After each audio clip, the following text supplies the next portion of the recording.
What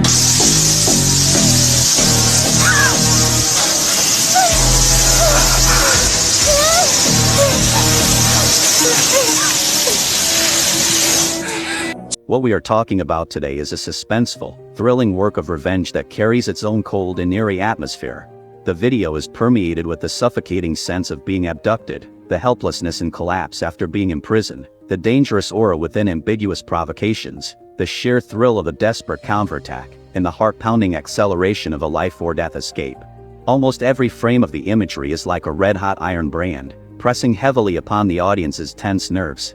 The brilliant interpretation by Kelly Cowan and Billy Budnick adds several layers of bone-deep laceration and struggle to this escape route intertwined with desire and destruction. Frank, played by Billy Budnick, was originally the most ordinary kind of good man, working diligently from 9 to 5 in a company every day, and putting all his heart into his family when he returned home. Although life was flat, it was considered stable. No one expected that such a law-abiding person would sit alone in a dimly lit nightclub one night, pouring drink after drink, as if he had lost his soul. The cause of the incident was not complicated, yet it was enough to destroy a person's world. That evening, Frank drove home as usual, thinking he would be greeted by familiar lights and the aroma of dinner. To his surprise, he saw through the window his wife entangled with a stranger. At that moment, his brain felt as if it had been struck by a heavy hammer. Anger, humiliation, and resentment surged like overturning seas. Yet, he did not rush in to make a scene. Instead, he gritted his teeth, stepped on the gas, and left immediately. The car drove faster and faster, as if only speed could make him temporarily forget the wound in his heart. Dejected, he arrived at the entrance of a bar and met Penelope, a pole dancer who was soliciting customers.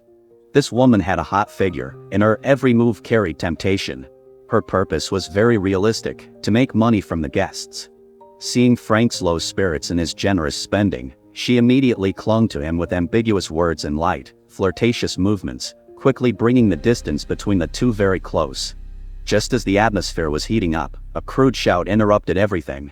The person who arrived was Penelope's boyfriend, who was also the undisputed boss of the nightclub. This man had a violent personality and extreme possessiveness. Seeing the two in an intimate posture, his face darkened instantly. Penelope was called into the office while Frank waited outside. He thought it was just a simple argument, but he didn't expect things to spiral out of control rapidly. Penelope explained that this business had earned a lot of money, hoping to settle the matter peacefully, but the man was already blinded by extreme rage and wouldn't listen. Before long, the sounds of punching and kicking and the woman's shrill screams came from the room. The sound was bone-chilling even through the door panels. Frank stood outside, the anger in his heart burning hotter and hotter. His long-suppressed emotions were like a flood breaking a dam, no longer controllable. He burst through the door, and the door panel directly knocked the violent man to the ground. An enraged Frank seemed like a different person. He grabbed the door panel and smashed it down repeatedly until the other party was almost unable to move. Penelope took the opportunity to scramble up from the ground, still shaken. When the man regained some consciousness, he did not forget to issue a vicious threat. Frank's gaze was icy. He pulled out a gun, wounded the man's arm, and then forced him at gunpoint to swear never to pester Penelope again. Facing the black muzzle of the gun, the other party could only nod repeatedly. At this point, there was no turning back. Penelope hurriedly swept the cash, bank cards, and computer host on the table into a bag and left the nightclub hurriedly with Frank, driving away overnight. When the man chased them out with a gun, he could only watch them disappear into the night, fuming with rage but helpless. The next morning, sunlight spilled through the car window. Penelope looked at the unfamiliar highway and finally realized she had escaped that nightmare of a man. She suggested changing cars to avoid being tracked. At this time, Frank had no plans for the future. His wife's betrayal had left his heart like dead ashes, and Penelope's dependence on him was like a life-saving straw, making him feel that he was still needed. So, with almost no hesitation, he took the remaining $240,000 and bought an expensive luxury car at a second-hand car market. The new car sped down the highway, the engine roaring as if throwing everything from the past behind. One had just escaped from the ruins of a marriage, and the other had just broken free from violent control. The two grew close quickly in a short time, their emotions spreading like wildfire. They indulged themselves during the journey, embracing and kissing as if the world only consisted of each other. After a brief moment of warmth, The two continued their journey, thinking the road ahead would be smooth. But before long, the sound of sirens from afar made their hearts tighten. Penelope thought the police were coming for them. She hurriedly stuffed the money into the storage compartment, her expression tense. When the patrol officers signaled them to stop, they found that the other party was only giving a routine warning. The patrol officer told them with a serious expression that there had been a series of missing person incidents a few kilometers ahead recently. The situation was unclear and very dangerous. He suggested they not linger and leave the area as soon as possible. Those words were spoken with a heavy tone, clearly not alarmist. However, immersed in the illusion of a new life, the two did not take the warning to heart. Penelope restarted the car, stepped on the gas, and the car soon disappeared at the end of the road. The patrol officer stood there, watching the receding car, his brow never unfurrowing, as if sensing that some dangers often begin from the moment of indifference. Sure enough, before long, a huge neon sign for a motel appeared by the roadside, its red light flashing in the night, looking particularly piercing. The long journey had left Frank and Penelope exhausted, and after discussing it, they decided to stay for the night. As the car pulled into the yard, they didn't notice that someone in the shadows had already set their sights on these fat sheep. An obese man holding a machete saw the headlights and changed his expression, hurriedly dragging something on the ground backward, his movements hurried and suspicious. Another person greeted them with a smile, his attitude warmed to the point of exaggeration. Immersed in their sweetness, the two only cared about flirting and didn't see the undercurrents behind that smile. Even more spine-chilling was a long-haired man standing in the shadows, his gaze dark and greedy, locked onto Penelope as if sizing up prey to be slaughtered. After they entered the room, the long-haired man quickly jumped out of the driver's cabin and dragged away the package hidden by the car earlier. The bundle wrapped in a bedsheet slowly unraveled, revealing a pale arm. It was the body of a young woman, and a high-heeled shoelace scattered on the ground. The cruel truth was laid bare. This motel was not a place to rest, but a trap that swallowed lives. As the night grew thicker, the motel appeared calm on the surface, but undercurrents were surging. A hair-raising sound came from the kitchen. Someone was processing the corpse. The intermittent sound of clashing knives disturbed another female guest. At first, she thought she had misheard, but when she gathered the courage to lift the curtain, her face turned pale the next second. The long-haired man was covered in filth, holding a bloody severed limb. In that moment, she realized she had entered a tiger's den. Meanwhile, Penelope and Frank were immersed in passion in their room, completely unaware that danger was quietly approaching. Even more terrifying was that their every move was being transmitted in real time to the boss's surveillance screen via hidden cameras, and the image of the female guest secretly calling the police was also fully seen by the other party. The motel boss sneered and immediately arranged for his subordinates to eliminate the nearby patrolling police to avoid any further complications. At dawn, a car drove toward a remote highway. A man and a woman were inside, ordered to create an accident. Frank and Penelope, having stayed the night, were still in the dark, planning to have breakfast before hitting the road.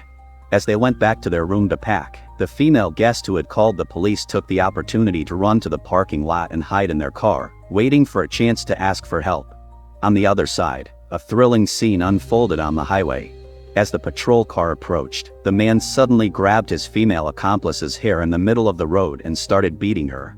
Seeing this, the policeman immediately stopped to intervene, never imagining it was a meticulously designed trap. The moment he stepped forward to stop them, the woman pulled out a gun from behind and coldly pulled the trigger. The patrolman fell to the ground. Back in the motel restaurant, Frank and Penelope ordered coffee and desserts. The atmosphere seemed calm, but they didn't know that the long-haired man had already tampered with the cups. As the coffee was brought to the table, a woman at the counter suddenly rang the bell desperately to warn them, her expression frantic. Before the two could react, the long-haired man appeared with a shotgun, pointing it directly at them. The air froze. Frank reacted quickly and pulled out his handgun for a standoff. Seizing the moment the opponent was distracted, the two grabbed the chance to rush out of the restaurant and jump into the car, flooring the gas. The tires screeched against the ground as the car shot out of the yard like an arrow. The prey had escaped, and the motel boss was furious. He immediately called his subordinates to turn back and intercept them. A police car came toward them on the highway. Frank's heart sank with a faint sense of unease. Penelope, however, thought it was the patrolman from yesterday and felt it might just be a routine check, so she slowed down and stopped. Just as the window rolled down and she opened her mouth to say hello, Danger suddenly descended. A female thug lunged from the side, a towel suddenly strangling Frank's neck with clean, swift movements. Penelope screamed and tried to flee but was quickly controlled by another person. In just a few seconds, they had fallen from fugitives to prisoners. When Frank and Penelope were brought back to that motel, the true nightmare finally began. The girl who had been hiding in the car witnessed the two being subdued. Hiding in the back seat, she was so scared she didn't dare breathe too heavily. When the thugs left temporarily, she pushed open the car door and, gathering all her courage, ran toward the desolate Gobi Desert. The night wind howled, and the gravel under her feet cut her skin, but she didn't dare stop, knowing that once caught, only a fate worse than death awaited her. However, escaping in such a place was easier said than done. Footsteps soon came from behind. A female thug raised a shotgun and pulled the trigger without hesitation. The gunshot echoed in the empty wilderness, and the girl fell. Fortunately, the bullet did not hit a vital spot. Enduring the severe pain, she crawled forward inch by inch with her arms, trying to continue her escape. But the pursuers had already closed in. The man caught up in a few steps and pinned her firmly to the ground.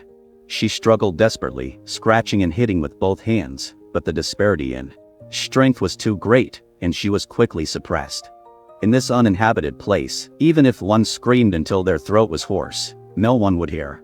Not long after, she was smothered with a cloth soaked in drugs, her consciousness gradually blurring until she fell into a coma. Thus, the patrolman, the girl, Frank, and Penelope, all four fell into the control of the motel boss and were brought back to that hellish place. Penelope was carried into the basement. When the long-haired man placed her on the table, the obese subordinate could no longer restrain himself, leaning close to her body, his eyes full of nauseating greed. From the first time he saw Penelope, he had developed wicked thoughts, but due to the boss's intimidation, he didn't dare act recklessly. He hesitated for a moment and finally dared not defy orders, reluctantly locking the person in a cell, closing the chains, and leaving full of resentment. On the other side, the unconscious Frank was dragged to a deep pit outside the motel. At the bottom of the pit lay many corpses scattered about, clearly travelers who had been murdered before.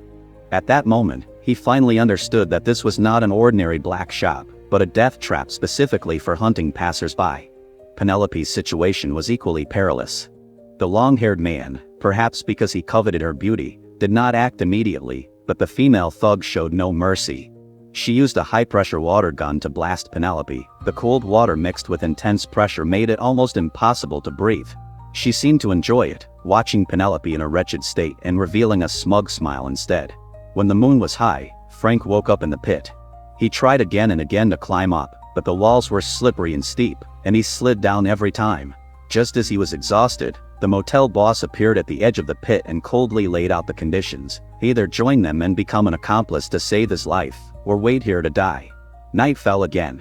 The kidnapped girl gradually regained consciousness. When she opened her eyes, she saw the patrolman lying nearby. It was her father.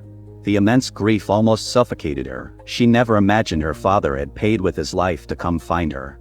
Just as she was holding back tears, she saw another shocking scene. The man who had captured her earlier actually strangled his female accomplice with a rope until she completely stopped moving. It turned out this man was also originally a victim, forced to join this group. The long-term torment of his conscience made him unable to endure this life any longer. After killing his accomplice, he walked to the car and quietly let the girl go, giving her a chance to escape. Then, in guilt and despair, he chose to end his own life. In the basement, Penelope was also looking for a spark of life in her despair. Just as she was about to give up, her fingers touched a nail on the ground. The survival instinct made her calm down quickly. A bold plan formed in her mind. She knew the long-haired man had ill intentions toward her and understood his fear of the boss. So, she intentionally acted submissive and lured him with an ambiguous tone. Sure enough, the long-haired man was so infatuated that he no longer cared about orders and hurriedly opened the chains to let her out. Penelope approached step by step, pretending to comply. When the other party was immersed in his fantasy, she suddenly stabbed the nail into his eye.